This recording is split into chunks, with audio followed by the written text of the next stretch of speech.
সুষ্ঠু ভোটের মাধ্যমে দেশে দ্রুত গণতন্ত্র ফিরিয়ে না আনলে ছাত্র জনতার গণ অভ্যুত্থানের আকাঙ্ক্ষা ব্যর্থ হবে বলেও মন্তব্য করেছেন বিএনপির নেতারা। কাদের সুযোগ দিতে নির্বাচনের তারিখ পেছাচ্ছেন প্রধান উপদেষ্টা, এমন প্রশ্নও তুলেছেন দলটির নেতারা। নির্বাচন নিয়ে ধোঁয়াশা তৈরি না করে শিগগিরই নির্বাচনের রোডম্যাপ ঘোষণার দাবি তাদের।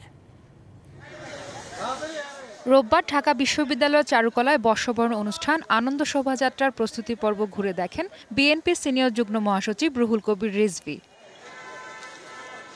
পরে রিজভী বলেন, বাঙালির ঐতিহ্য রক্ষায় দরকার শিল্পীদের স্বাধীনতা। অভিযোগ করেন, নির্বাচন নিয়ে ধোঁয়াশা তৈরির চেষ্টা করা হচ্ছে।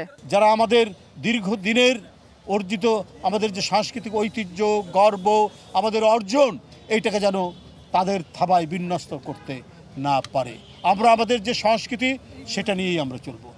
বিকেলে জাতীয় প্রেস ক্লাবে ভাসানী অনুসারী পরিষদের প্রতিনিধি সম্মেলনে অংশ নেন বিএনপি সহ বিভিন্ন রাজনৈতিক দলের শীর্ষ নেতারা। বলেন, ভোট নিয়ে সরকার অতি কথন সংশয় তৈরি করছে। সরকারের যদি রাজনৈতিক সদিচ্ছা কাজ করে, ডিসেম্বর তো বটেই, এমনকি সরকারের যদি কাজের গতি বাড়ানো যায়, অক্টোবর নভেম্বর মাসের মধ্যে ত্রয়োদশ জাতীয় সংসদের নির্বাচন করা সম্ভব।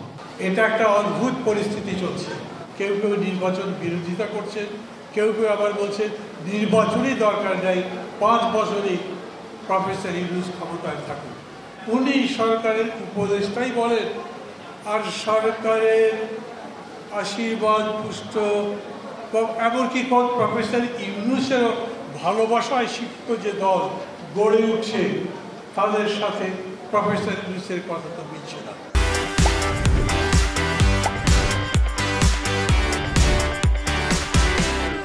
অনুষ্ঠানে বিএনপির স্থায়ী কমিটির সদস্য সালাউদ্দিন আহমেদ বলেন, উপদেষ্টারা ক্ষমতায় থাকতে নানা কথা বলছেন, কিন্তু দেশের কল্যাণে সবার আগে প্রয়োজন নির্বাচন।